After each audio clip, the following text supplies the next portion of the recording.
Well, I first want to say thank you to all of you in your kind comments and emails about the loss of freedom. It's been, I don't know, not quite 2 weeks, so the heart is still heavy.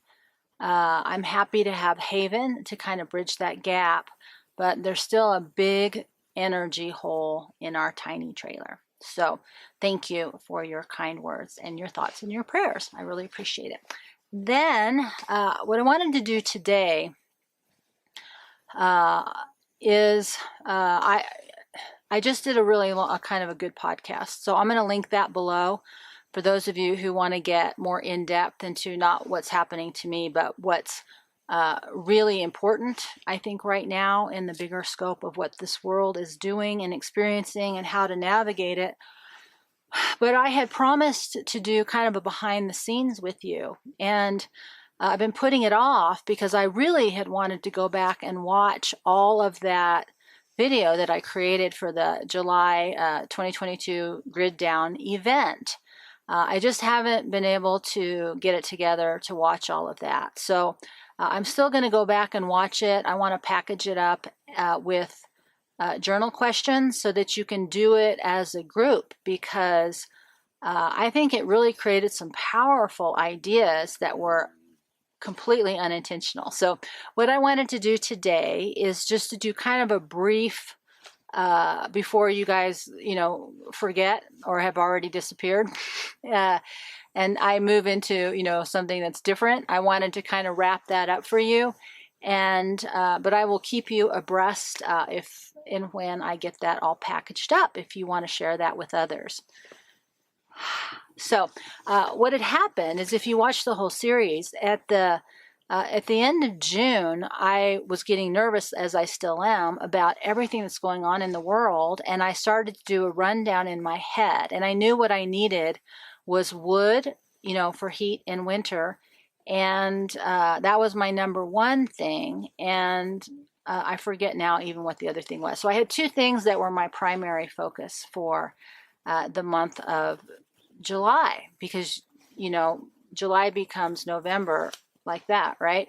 And then I started to think, well, what else did I need to do? And then I started to think, I am so sick of this constant running to the store like my last prep, right? I thought, I just want to do a hardcore overview of what I need to get done before anything big happens, whether we go to war, whether, the grid goes down, whether we have a nuclear event, whatever. I just want one last push. And then I want to let it go, and I don't want to think about it. And I want to choose a way to move forward in the world that will work regardless of what happens in the future. Because like you, I've been holding my breath for so long. I just can't stand it anymore. So as a lark, so anyways, I did that as 31 days over on Substack. So those links are below. And every day we covered a specific topic.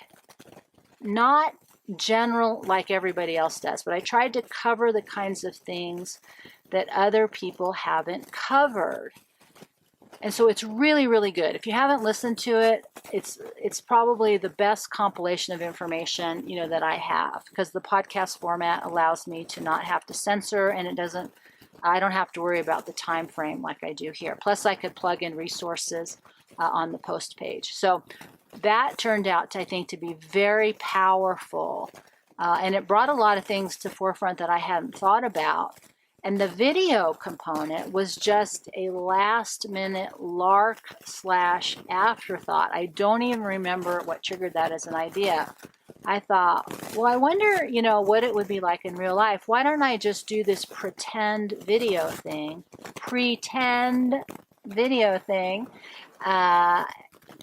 in conjunction, right? It'll be a way to promote, what I'm doing over at Substack, and I thought it might be fun. But it turned into something that was super intense, wildly unintentional. And I thought, I haven't looked at it, in the middle of it, you can't watch the video and be in the middle of it, be objective. But what I feel like turned out to be pretty powerful. And about, 2 or 3 episodes into it, what occurred to me that was the powerhouse process wasn't the action or the physical survival stuff, but it was the emotional journey through this kind of event. And I will tell you, as a therapist and a social worker, and my first degree is in film, so I understand all that stuff. Almost every film or TV is wildly unrealistic. There's almost nothing about those portrayals that is like real life. And one of the things that I chose to do, in the past was to research what real collapse situations, refugee situations look like for other cultures. So I had a whole rich background. I have my personal experiences, I had what's happened to other people, and then I have my professional experiences of crisis and trauma and disaster for individuals and families of all ethnic backgrounds. So I had this huge well of information to draw from, but I didn't plan it out. I didn't tell anybody what I was doing, except for 2 seconds before I shoved a camera in their face. And I had no script, and I had no outline. It was just a fly by the seat of my pants. I've been listening to this improv podcast, and I've been intrigued by what they were doing, playing off of each other. And I thought, boy, that would be really fun. So what I did is I created a very intense experience for myself. So I put my mental and emotional state into as if this was really happening, because while I was doing that in video, in real time, I was, trying to make some decisions about my own survival and trying to get some things done around my own survival. But about halfway, through, I had intended to do the full 30 days, but after about 2 weeks, I was so exhausted, from the intense heat, from the amount of content I was producing, but really from the emotional intensity of this experience I was creating for myself. But it was a party of one. I did not break character in any of those. I saw a comment one time saying, oh, she broke character day. I did not break character. Nobody had a script. Nobody was doing anything other than maybe something I asked them to do 2 seconds before I shoved a camera in their face. It was not planned out. Everything was improvisational. And all of it was made up from my experiences, real refugee experiences, and professional crisis experiences. And I just had a lot of fun doing that. So the interesting thing was, at a personality level, with the cussing and the flyer, that's actually more how I am in real life. There's somebody here who knows me, and he's watched both videos, and he knows me in person. And I said, boy, that's how I am in real life more than I am, in these normal videos. And he's like, yeah. So that was a little bit closer to what my real personality is. But I had a lot of fun doing it, but it ended up being so intense, and it was so hot, and I was so tired that I had to wrap it up. I couldn't go the full 30 days. So I'm glad I didn't do that, because when I created the storyline in the series where freedom was taken, I did that because a couple things happened in a real grid down event. First, people dump their animals, then they start eating them. And so that's what I was trying to portray, that somebody had grabbed freedom. So that was his collar and blood. Yes, it was staged, for whoever made that comment. But the imagery was to create the idea that he had been taken, and I had no personal grief resolution because I didn't know what happened to him. And that's sort of the horror of war, is you don't know what's happening. You don't get time to sit around and process your grief and resolve it, because you got to get up the next day and function and survive. So that's what I was trying to simulate with that event. Luckily, I had finished most of the videos and most of the podcasts when Freedom did get sick. There was a day, he's been sick for over a year. He's been declining. And it's, been slowly declining. But there was a day where everything, he walked in the morning, and then by the end of the day, he couldn't walk anymore. So there was a day everything shifted, and then he died, a few days after that. So that was real. But the video scene was not real. he died in person, in real life. That was real, and he is dead. He is gone. Not my intention. The rest of the stuff was all made up. I did not get kicked off this property. The son, it was her son, the lady who owns the property, it was her son. I had to beg him to say that to me. And he's so easygoing and so gentle and so nice. I said to him, I go, would you mind just yelling at me, get the F off this property? And I went, blah, blah, blah, blah, explained to him what I was doing. And he goes, well, I don't think you'd have to worry about that. I mean, his first response was, no, we wouldn't kick you off. And I'm like, no, this is made up. So we were actually kind of laughing, and then we had to, I had to straighten, and then I had to cut it really quick afterwards because I was laughing. What was unexpected, though, when he said that to me was well, we'll just see about that. That was actually spontaneous. I flooded. That's my ADHD, I guess, emotional dysregulation. It was fake, but I flooded with anger, and I went inside, and that part was real, like, I'm too angry, I can't talk about it. But it's not real. I have not been asked to leave the property. He is a very nice, gentle, good person. It took a lot for him to get me to for him to say that to my face. But I wanted a young man to do it because I wanted somebody physically I wouldn't be able to fight off, right?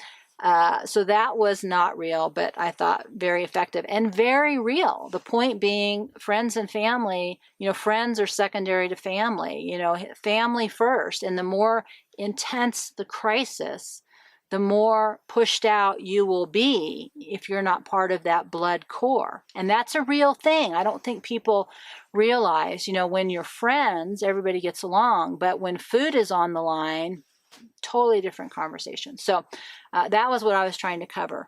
When I started, I was just making it up, and it was a lark. And the funny parts for me, I swear, every time I sat down to make a video, a freaking airplane would go over my head. And I'm like, how am I supposed to simulate, the end of the world? And there's planes and there's cars, four-wheelers going down the road. So I was happy that was the improv. That was me kind of making up stuff, but it was hilarious because every time, sometimes I didn't even hear the planes, till I would come back and edit, and I would be talking and bzzz. And we don't have that many planes fly over us every day.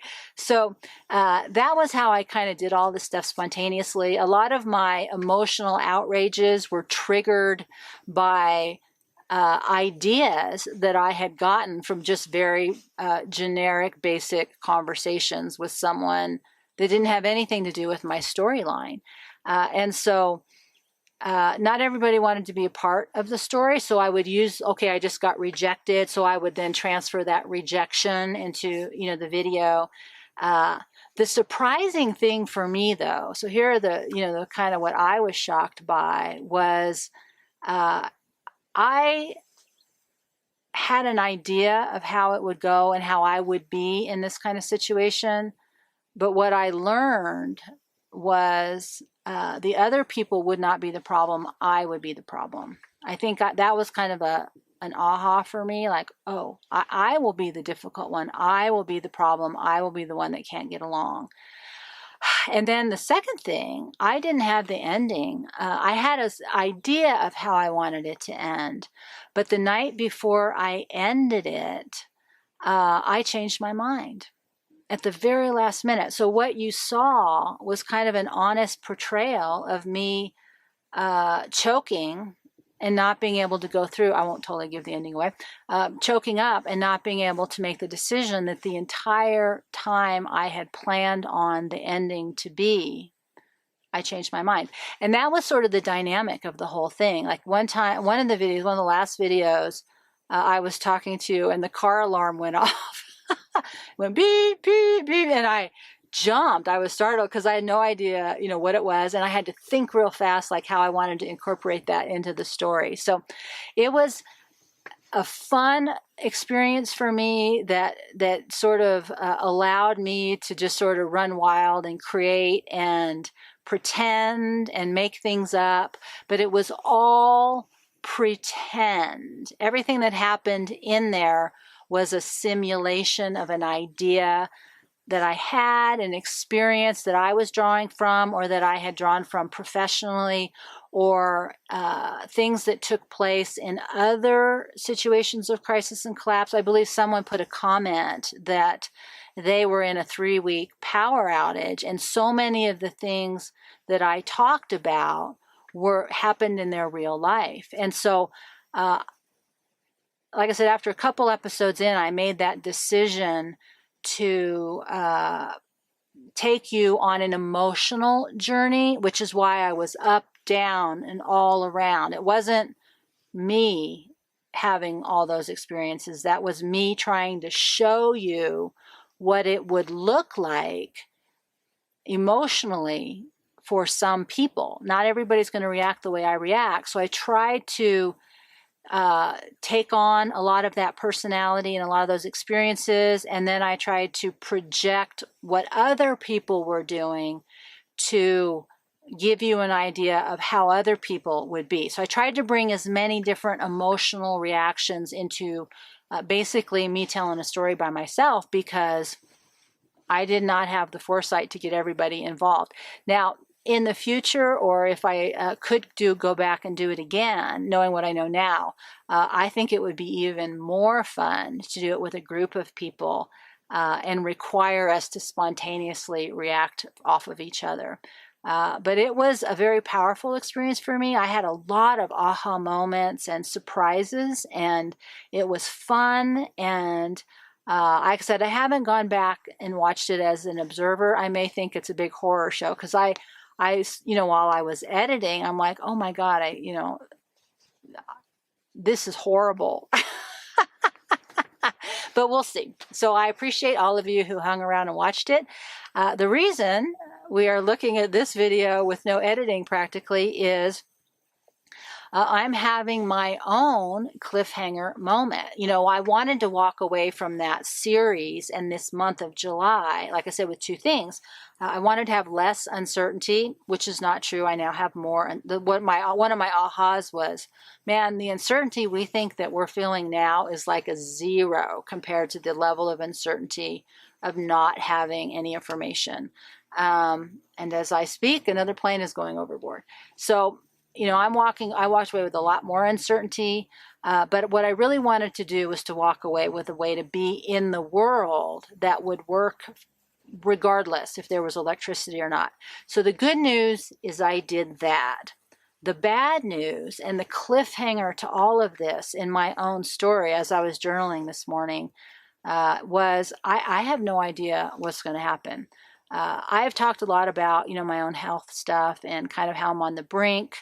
But I made the decision to tell you, sorry, my foot went to sleep. I made the decision to tell you about, some of my own health issues and that they're debilitating. I haven't really communicated how debilitated I am. And in the heat of summer, I am super debilitated. So, but it's so bad that right now I can't and haven't been able to for a while now to really function in a way where I can live like this. I can't live this survival lifestyle. I can't work full-time doing anything, this or anything. I found out recently I don't qualify for disability, so I couldn't even get on disability if I wanted to. And I can't live the life I want that I've decided to do based on all my information. So this morning as I was journaling, which is what my practice is to really move through this world, I'm in a dilemma. But what I also realized is that one of my great YouTube failures is I did not do a beginning, middle, and end. I never have a resolution. This has all been kind of a real-time blurt, what am I interested in now kind of thing. So there's never any story resolution. And a lot of people see me as broken, or they're trying to fix me, or they think I'm in a bad situation, or they want to help, or they really like my message, or, there's a lot of different, people get a lot of different things. And I'm having to make some decisions, about how I want to go forward. So I'm having health issues, which are really about my own energy and exhaustion level, because it's so extreme I can't function. But the other thing that's happening is all my equipment is breaking. So thank you. There's a few people who donated some extra money, and because of you, I was able to purchase a new Chromebook. The one I have stopped being able to edit video. My Mac is like every once in a while it will let me edit a video. Maybe you'll see this, maybe you won't. But my editing video days are almost over. So this new laptop, I haven't gotten it yet, but if I can do basic video on it, and I'll still be able to record audio or write over at Substack. That's all I've got. So I can't do these anymore. And I've made the mental decision that if I ever come back to doing, fun videos like that, where I get to do a lot of editing, I need a new computer, and I don't want a piece of crap computer. I've always wanted to do high quality documentaries. So until the world changes or something happens that I can make enough money to buy a real computer, a real desktop computer that's a powerhouse that can edit the way I want to edit, not what I, can slap together. The creative stuff is going to have to be on hold. My Mac won't do it anymore. But it's this is the cliffhanger, because the other thing is if I don't start to feel better, if I don't find some kind of energy, it won't matter. I can't do it anymore. I can't do everything. I can't do both. I can't survive and I can't work. And I have no idea what the answer to that is. So what I've done, I'm about a week into it, is I've started, this is getting long. I've started a new eating program, and it's part of my moving forward. If this helps me, if I can start to heal, this isn't something there's no doctor, there's no pill, there's no medication, there's no herbs, none of that. I've tried everything. If this doesn't work, then I have tried everything. I've researched everything. So if this doesn't work, this is my cliffhanger. Right now, I can't move forward doing everything. So I have no idea where we're going. I'm going to keep up podcasts and over at Substack, because I can still do that energetically. So I am in a cliffhanger moment in my own story, because what the video taught me and what I've learned a long time ago is I don't survive a grid down event. I don't have the energy. I can't even survive the amount of work that it takes to have the grid up. So that is real for me. I know that I was born to fight, not to hide and survive and observe. But what that means, I don't know. So we are at a cliffhanger moment in the survival story, the grid down story, and also my story. And that's real. I have no idea.